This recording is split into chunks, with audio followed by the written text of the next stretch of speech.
Thank you so much for joining us, Mr. Sanghvi. Today, in our episode of Founders Lounge that we have on BW Disrupt, we have the content to commerce unicorn, good Glamm Group, previously known as My which is making headlines for a string of acquisitions recently. And in our episode today, we have the founder himself, the group founder and CEO, Mr. Darpan Sanghvi, who will talk to us about the rationale behind those string of acquisitions, his vision for the group, and more. Thank you, Mr. Sanghvi, for joining us. Thank you for having me, Rohit. Excited to be here. Thank you. Pleasure. So we have seen you making headlines, so many acquisitions. It's like on a shopping spree. Give me a sense of what exactly is the driving force behind these acquisitions. Ruel, we've had a very interesting journey. We did our first acquisition in September 2020 when we acquired PopXO and Plixo. PopXO being the largest female content platform in India, and Plixo being one of the largest influencer management companies in India. We did those acquisitions to bring to life our vision of building brands through content to commerce.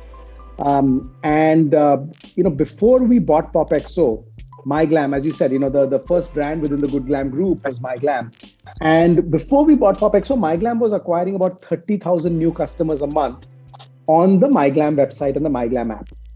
And CAC, the customer acquisition cost, was quite high to acquire these customers on our platform.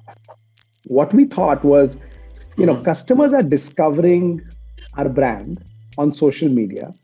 Is there an organic way to reach out to this customer on social media? And the idea was we can do that through content. And so we, took the bold bet of acquiring PopXO and Plixo in the middle of COVID. It was a pretty crazy time when we did it. Revenue was actually down to zero when we did that bet, because by law we couldn't sell April, May, June of 2020, and we actually bought PopXO in 2020 June. We integrated September 2020. We went live with PopXO. And the 30,000 new customers a month in my first month itself became 60,000 new customers a month. And today we are at over 400,000 new customers a month, right? Through this content to commerce sort of strategy that we have. Right. When we realized that the scale up was great last year, right? So September 2020 went to 60K new customers a month. Hey, it started working. I think by December we reached 100K new customers a month, December 2020. By March, I think we were at about 150,000 new customers a month.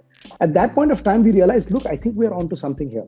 We're able to get customers to discover our products, our brand, organically through content, and turn them into transacting customers at a very low customer acquisition cost, right? Lowest in India. I went back to my investors and I said, look, I've always had the vision of creating this digital FMCG conglomerate, leveraging content to commerce. This is working great. Now let me become that conglomerate. So we mapped out all the categories within personal care, right? Right from hair care, skin care, bath and body, baby care, men's grooming, hygiene, intimate feminine hygiene, right? And we said, all of these are categories that can have conversations on our content platforms. So can we go and get brands and quickly build out a portfolio where we have brands across these categories? And that's what gave rise to the acquisition sort of momentum we had over the last 6 months. And we really went after it. So we did two things. We acquired companies in the content and creator space that allowed me to continue to increase my top of the funnel. And we acquired companies that were great brands that were all doing 50, 70, 100 crores. And we're going to now scale them to our platform. Wonderful. So tell me, how do you decide on which brand to acquire? I mean, what are the factors you look at?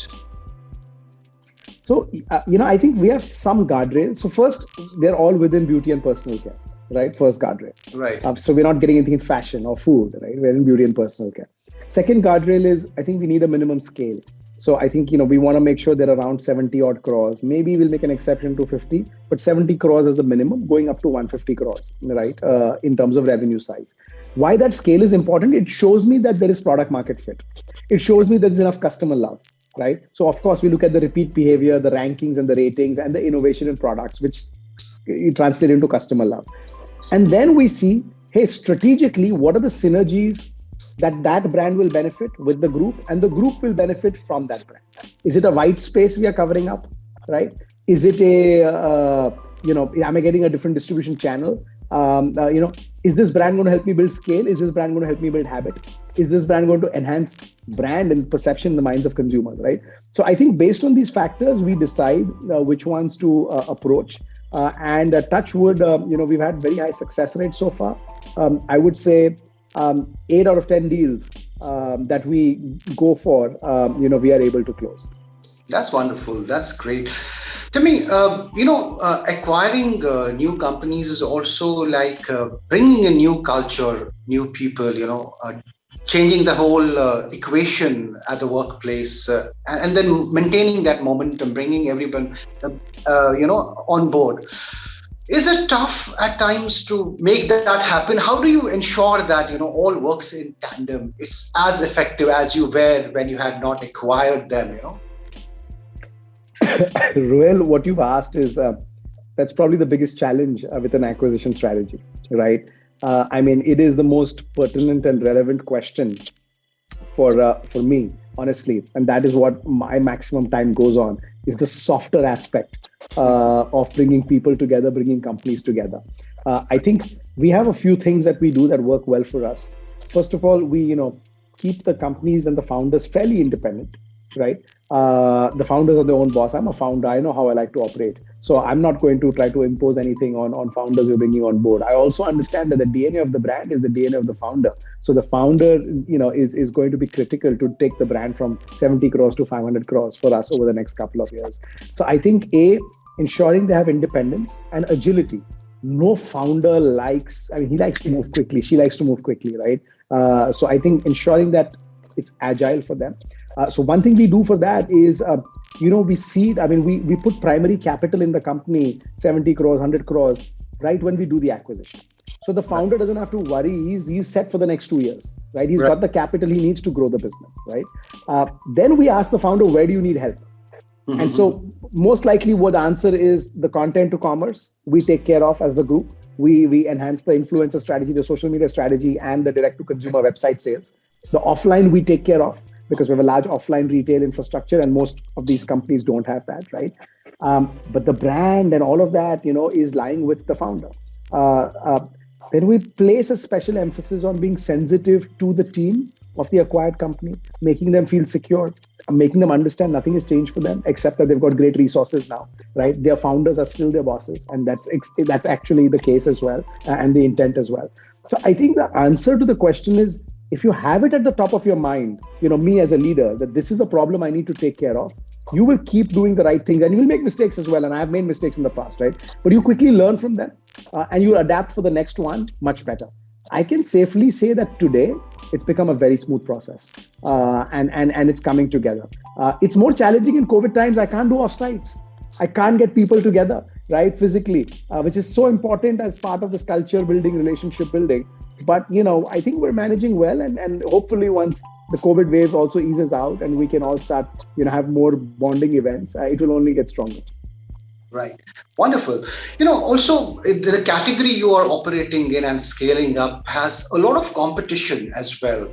So the category you are operating in has a lot of competition as well. Do you think there is enough space for more players to play in the space? So Ruhel, look, what are we all doing? We're building brands. What is a brand? Brand is is an emotional connect with a particular consumer persona, right? There are so many consumer personas in here, right? It's serving, different brands serve different customer needs. It's not a winner take all market. It's not a ride sharing market where there'll be one winner, right? It's not a horizontal marketplace where there'll be one winner like you have in the US, right? So I think India actually doesn't have enough brands. India is a brand-starved country, and this new age consumer wants to discover her brand, and she wants to see that brand that mirrors her personality. So I honestly believe that I think there is room for a bunch of brands to grow and scale in India. I don't think there are enough brands in India. If you just compare us to any other country in the world, you'll see that, right? what would though differ is that, what is the size of each brand and what's the profitability of each brand would differ based on the brand strategy. How large is their audience? How large is their portfolio? What is the consumer need they're serving? Correct. But is there an opportunity for a bunch of new brands to get built in India? Absolutely. This is the time to do it. Right. Great. So tell me also, during COVID, you made that decision to acquire when, things were down and everybody was struggling. It also takes a certain mindset, who inspires you? How do you maintain that tempo? What is that secret that drives you? So I think, look, the DNA of our company, our culture, and probably stemming from me is, I think we're just constantly hungry. That's it, right? We are, we've achieved A, but as we're getting close to achieving A, we've already thought of B and C, right? And we're already working towards that for us. I think the basic premise here is just a lot of hunger, right? If you ask me what motivates me, I think I truly want to create something that is truly large, meaningful, and makes an impact, where we are. And, being in the business, I'm very lucky to be in this business, right? I'm creating brands. And brands last for generations, far beyond me. And, it's awesome. You're able to touch the consumer in such a close manner because consumers and brands are so close to each other, right? And so it's a great place. I love what I do, right, over here. I think, I think that hunger to create something large and meaningful. And what's very exciting is that the definition of large and meaningful changes with every new milestone, right? I think if I look around me, I'm very inspired by what Nykaa has done. I'm very inspired by what Byju's has done, right? What Nykaa did, Nykaa really created this DTC beauty category because it brought consumers online. It answered the question of, "Aap beauty online khridoge kya?" Right? They did that. They changed that consumer behavior, right? So I give a lot of credit to Nykaa for actually this entire DTC beauty industry. Nykaa's been a pivotal player over there. If you look at Byju, just the scale of his ambition, right, is incredible. And that's what, you keep seeing, the way, his hunger and his growth, right? So I think if I look in the current ecosystem around us, I think, these would be a couple of names, that we all look up to. Right. I have three more questions. One is that, you spoke about mistakes, and I'm sure, it's not, we hear the headlines, you're making the headlines, but the story behind the headlines. Give me a sense of what all mistakes and what all struggles have you been through while we see the front-facing success? What's the backstory like? Rohel, look, every entrepreneur, at least that's how it is. Every day there is euphoria. Every day there is struggles, right? There are struggles every day, right? What that struggle in that moment of time is, will keep changing, right? And what that euphoria, and at least that's how I'm as a person. For me, every day I find my joy. Every day I feel I was successful in doing this. I achieved this today, right? It's those little milestones that build you up. And similarly, it's not a large struggle. But, if I look back, I'd say in my journey as an entrepreneur, I think I have learned to deal with stress a lot better. I've learned to compartmentalize stress and not let it affect the whole day or all the meetings. Right? If one thing is not working, I don't let that affect everything else. And I would say COVID was a very, very maturing experience, right? Those 3 months when you have no money, no revenue, you've had to take hard decisions, right? And then start making bold moves to see how you can, not just get out of it, but thrive from it, right? I definitely think that the COVID experience, the first quarter of COVID, April, May, June, when we were lockdown, we had no clue what the hell a lockdown is, and I can't even sell because we're not an essential item, right? I think that was an incredible learning experience from if I talk about managing stress or challenges. Right. So the next pit stop, of course, is IPO. You have this vision. Before that, do we see another acquisition? Are there more acquisitions lined up? So look, our acquisition strategy is very straightforward. Strategically, we know what we want to do, and opportunistically, we get whatever fits within that strategy, right? So it is strategic and opportunistic at the same time. Now, Yes, you will hear of more acquisitions, right? And hopefully they will be only more and more exciting, helping us fulfill our goals. We have quite a head start here. In what we've done, we've learned a lot. So absolutely, you will continue to hear more acquisitions coming out from the Good Glam Group. Lovely. So you also have, there are this the news that you're planning the targeting IPO by 2023. So what is your vision for Good Glam Group from here on? Where do we see it phrased the next 3 years? I think a few things, right? One is if you look globally, right, you had Estee Lauder Group come out from the US. You've had the L'Oreal Group come out from Europe. You've had Amore Pacific come out of Korea. You've had Shiseido come out of Japan. I think it's time for a large beauty and personal care conglomerate to come out of India, out of South Asia, right? That is what the Good Glam Group, hopefully will be in the next couple of years. IPO is part of that journey. As a great consumer brand, Indian stock exchanges are amazing to list. I'm also a firm believer that as a consumer company, I should be generating cash, right? So I think we should be quite profitable next year. And that's why I think, Diwali 23 could be very special for the Good Glam Group. Amazing. My final question to you is that you spoke about euphoria and a struggle for an entrepreneur on an everyday basis. What is your message to a lot of your people from the startup communities? Because everyone is here watching us.